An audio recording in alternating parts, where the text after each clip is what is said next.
शनिदेव और हनुमान जी, यह दोनों हमारे शास्त्र में बहुत ही अच्छे मित्र कहे गए हैं। कहते हैं कि जब भी किसी के जीवन में शनि की साढ़े साथी कुछ भी आता है शनि से रिलेटेड, तो वह हनुमान जी की भक्ति प्रारंभ करता है, हनुमान चालीसा का पाठ करता है। पर हनुमान जी और शनिदेव की मित्रता कैसे हुई? कहते हैं कि उसके पीछे की दो पौराणिक कथाएं हैं। कहते हैं कि जब रामायण के समय में रावण बलवान था, उसने सभी ग्रहों को अपने महल में बंदी बनाकर रखा था।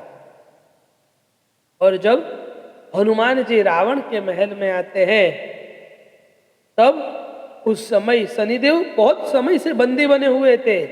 उस समय उनकी ताकत कमजोर हो गई थी। और जब हनुमान जी लंका में आग लगा देते हैं, आग को देखकर शनिदेव वहां से निकलने का प्रयास करते हैं, और उनके पास उतनी शक्ति नहीं थी क्योंकि रावण ने उसे बंदी बनाकर रखा था।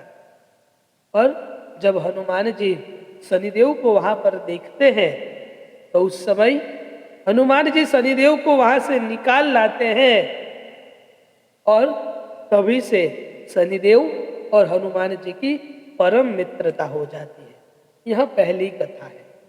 दूसरी कथा कि जब एक बार हनुमान जी राम भक्ति में लीन हो गए थे, राम की भक्ति कर रहे थे, उस समय शनिदेव हनुमान जी से मजाक करने का विचार करते हैं।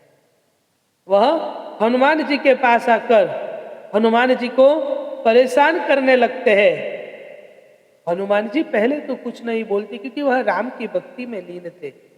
पर थोड़े समय बाद शनिदेव कहते हैं कि हनुमान तुम अपनी आंखें खोलो, देखो तुम्हारे सामने कौन खड़ा है।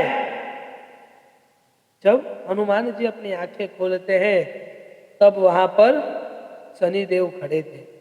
उन्होंने शनिदेव को कहा कि अभी मैं राम की भक्ति में लीन हूं, आप बाद में आइएगा।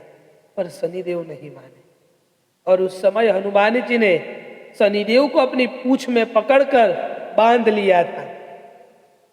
तब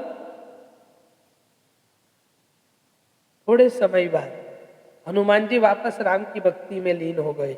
वह यह तो भूल ही गए कि शनिदेव उनकी पूंछ में बंधे हुए थे। वह दूसरे पर्वतों पर जाने लगे, और वहां पर बहुत सारी जगह पर जाने से शनिदेव के शरीर में चोट हो गई। थोड़े समय बाद जब हनुमान जी को याद आया कि शनिदेव तो मेरी पूंछ में बंधे हुए हैं, तो उन्होंने शनिदेव को